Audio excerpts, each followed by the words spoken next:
General હોસ્પિટલમાં ડોક્ટરોના અભાવે દર્દીઓને ભોગવવી પડતી હાલાકી। ઓપીડીમાં ડોક્ટર ન હોવાના કારણે હોસ્પિટલમાં દર્દીઓની જામી કતાર। છોટાઉદેપુર નગરમાં સમગ્ર જિલ્લાની સૌથી મોટી જનરલ હોસ્પિટલ આવેલ હોય જ્યાં ઘણી સુવિધાઓથી આજે પણ દર્દીઓ હાલાકી ભોગવવી પડે છે। જરૂરી નિષ્ણાંતોના અભાવે યોગ્ય સારવાર ન મળતા ગરીબ આદિવાસી દર્દીઓએ નાણાં ખર્ચી ખાનગી હોસ્પિટલોનો સહારો લેવો પડે છે। આ સમસ્યાનો કાયમી નિકાલ કરવામાં રાજકીય નેતાઓ પણ ઊણા ઉતર્યા છે, જેથી પ્રજાએ આટાફેરા કરી પરત ફરવાનો વારો આવ્યો છે। સરકારી હોસ્પિટલોમાં પૂરતી યોગ્ય સારવાર ન મળતા ગરીબ આદિવાસી દર્દી આર્થિક રીતના ખાલી થઈ જતો હોય છે। આવો જ એક દ્રશ્ય આજરોજ છોટાઉદેપુરની જનરલ હોસ્પિટલમાં જોવા મળ્યો, જ્યાં ડોક્ટરોની ઓપીડીની ચેમ્બરમાં ખુરશીઓ તો છે, દર્દીઓ પણ છે, પરંતુ ડોક્ટરો નથી, જેના કારણે દર્દીઓના ટોળા જામી ગયા હતા। છોટાઉદેપુર જિલ્લાનું વડું મથક છે, જ્યાં અંતરિયાળ ગ્રામીણ વિસ્તારોમાંથી રોજબરોજ સારવાર અર્થે અનેક દર્દી આવે છે, જેઓ જુદા જુદા રોગથી પીડાતા હોય, પરંતુ યોગ્ય નિયમિત સારવાર મળતી નથી, જે ભારે શરમજનક બાબત છે।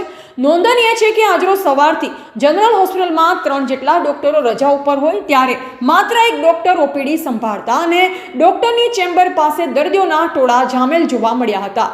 મફતમાં સારવાર થઈ શકે તેવા હેતુથી ગરીબ દર્દી જનરલ હોસ્પિટલમાં આવતો હોય છે, પરંતુ જરૂરી નિષ્ણાંતોના અભાવના કારણે તેને યોગ્ય સારવાર મળતી નથી અને ધર્મના ધક્કા ખાઈ પરત ફરવું પડતું હોય છે અને પોતાના મહેનતના પૈસા ખર્ચી ખાનગી હોસ્પિટલની મદદ લઈ સારવાર કરાવવી પડે છે। હાલ છોટાઉદેપુર જિલ્લામાં શરદી, ખાંસી, તાવ, ચામડીની સમસ્યા, ખંજવાળ, માથું દુખવું, પેટમાં દુખવું, સાંધાના દુખાવા થતા જેવી બીમારીઓ વધી રહી છે।